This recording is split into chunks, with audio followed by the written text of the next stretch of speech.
देश के भीतर काले धन की मौजूदगी हमारे लोकतंत्र की लाचारी का एहसास कराती है।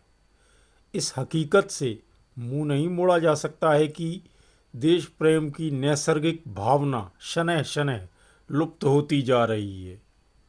हमारी आपस में कटुता की गांठें इतनी जटिल हो चुकी हैं कि उन्हें खुलने में भी समय लगेगा। आपस में बैर होना तो एक आम बात है, परंतु विरले लोग ही मतभेद को तवज्जो ना देते हुए बात जारी रखने का प्रयास करते हैं। सही मायने में मानव चाहता क्या है? प्रायः यह देखा गया है कि समस्या परिस्थिति जन्य न होकर व्यक्तिजन्य हो जाती है। फिर एक व्यक्ति को लगता है कि मेरी जिंदगी एक हद तक अभावों की विरासत है। यथार्थ में वास्तविक समस्या तो क्रियान्वयन की है। विकास के परिप्रेक्ष्य में कई प्रतियोगिताएं प्रारंभ की जा चुकी हैं। कई नकारात्मक मुद्दों को पुनः परिभाषित किया जा रहा है।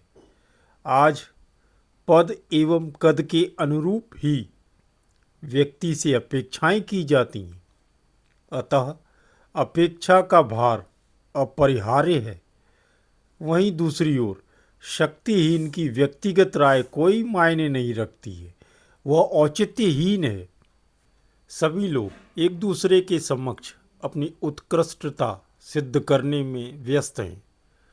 शेष सभी घटनाओं से वे ऐसे अनभिज्ञ हैं जैसे डोर से टूटी पतंग धरती से दूर होने का दिखावा करती तो है, परंतु अंततः जमीन पर ही औंधी गिरती है।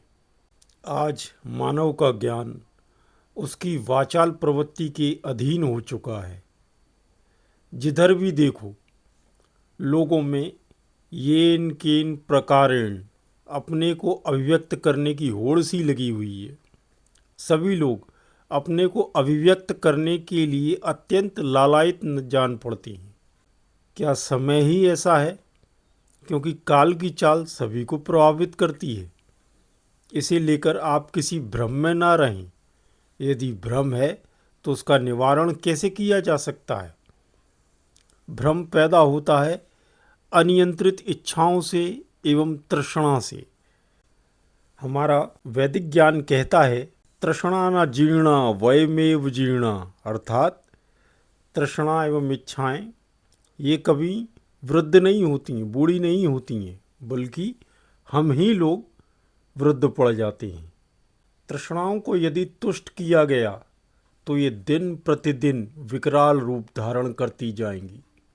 तो इनके समाधान का रास्ता क्या है? तस्मिन् तुष्टे जगत तुष्टम, अर्थात उस परम शक्ति को संतुष्ट करो, प्रकृति को संतुष्ट करो, जगत अपने आप संतुष्ट होता जाएगा। यही समाधान भी है एवं आनंददायक भी है, क्योंकि मनुष्य जीवन की एकमात्र समस्या है दृश्य जीवन की अदृश्य जड़ों को ना देख पाना। आज व्यक्ति के भीतर भीषण संग्राम मचा हुआ है। वह दुविधा में है, फिर भी उसकी इच्छाओं ने उसे असमंजस में रख दिया है। वह किताबी ज्ञान को ही सब कुछ मान बैठा है।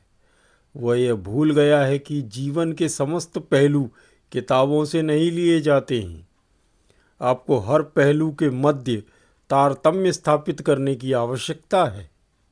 आजकल अनावश्यक प्रतिस्पर्धाओं को हमारी कल्पना का हिस्सा बना दिया गया है एवं इन प्रतिस्पर्धाओं को स्वीकारना हमारी विवशता बन चुकी है। परंतु मेरा अनुभव कहता है कि जो कुछ भी कार्य किया जाता है उसके पीछे कोई हेतु या उद्देश्य अवश्य होता है। किसी भी पल को साधारण ना समझो। पल जो साधारण जान पड़ते हैं वो भी निर्जनता की दरारों को भरने में सहायक सिद्ध होते हैं।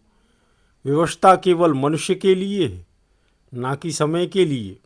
आप प्रयास करते रहिए प्रभु के भरोसे, तो आपको इस जीवन के अंधकार में एक किरण आपको टिमटिमाती दिखाई पड़ जाएगी। महर्षि अरविंद ने कहा है कि संपूर्ण संसार में कोई भी घटना चमत्कार नहीं है। एक सामान्य घटना भी व्यक्तियों के लिए आश्चर्य व कुतूहल का विषय बन जाती है। योगेश्वर श्री कृष्ण कहते हैं कि मैं अक्षय काल हूँ। अस्तित्व में सभी कुछ बदलता है सिवाय परिवर्तन के। जो अभी है वह दूसरे क्षण स्थिर नहीं रह सकता। दिए की लो एक जैसी लगती है, परंतु वह हर क्षण बदलती है। निसंदेह यह एक गंभीर विषय है वर्तमान का। भले ही वो टुकड़ों में है, जीवन अब बंध के रह गया है। माता पिता पहले ही तय कर देंगे कि तुम्हें ऐसा करना है। बहुत बार युवा वर्ग भी बिना विधिवत शिक्षा या ज्ञान प्राप्त किए रणभूमि में कूद पड़ते हैं एवं नतीजा नकारात्मक आता है। तब सभी कहने लगते हैं, हमने तो पहले भी समझाया था। आम जनमानस के मानस पटल पर इस घटनाक्रम ने अनेक प्रश्न खड़े कर दिए हैं। हमारे साथ भी समस्या यह है कि हम स्वयं को तो बड़ी गंभीरता से लेते हैं, जैसे हम स्वयं आकाश से अवतरित हुए हैं।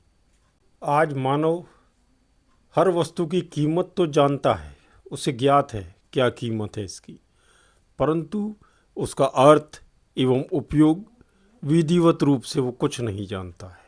कुछ भी घटित हुआ कि मनुष्य ने उसकी परिभाषा रच दी। आप जैसे ही किसी वस्तु की परिभाषा देते हैं तो इसका सीधा अर्थ है आपने उस वस्तु को परिभाषा के दायरे में बांध दिया है। जिंदगी के कई आयाम होते हैं। कौन सा आयाम हमारे जीवन से मेल खाएगा, ये प्रकृति के गर्भ में है। यदि मनोवांछित रंग आता है तो व्यक्ति दूसरों को राय देने लगता है। वहीं दूसरी ओर विपरीत परिणाम आने पर पुनः दूसरों को कोसने लगता है। परंतु मानव दोनों ही स्थितियों में यह भूल जाता है कि प्रकृति या भगवान क्या चाहता है।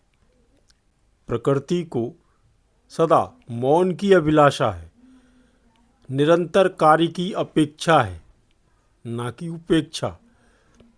क्योंकि प्रकृति के पास स्वयं का कोलाहल है, निशब्द शांति के बीच में।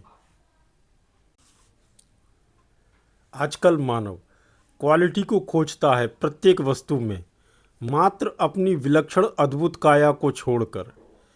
जैसे ही मैंने काया बोला, युवा वर्ग जिम की ओर दौड़ने लगेगा। अद्भुत लीला है प्रभु की। सभी लोग इन बातों से अवगत हैं एवं उत्तर भी जानते हैं। फिर भी यही व्यवस्था लीलाधर की लीला का अभिन्न अंग है एवं त्रिपुरारी का जीवन इसका उत्तर है। यदि वीडियो में दी गई जानकारी आपको अच्छी लगी हो तो वीडियो को लाइक करें एवं चैनल पर नए हों तो इसे सब्सक्राइब करें।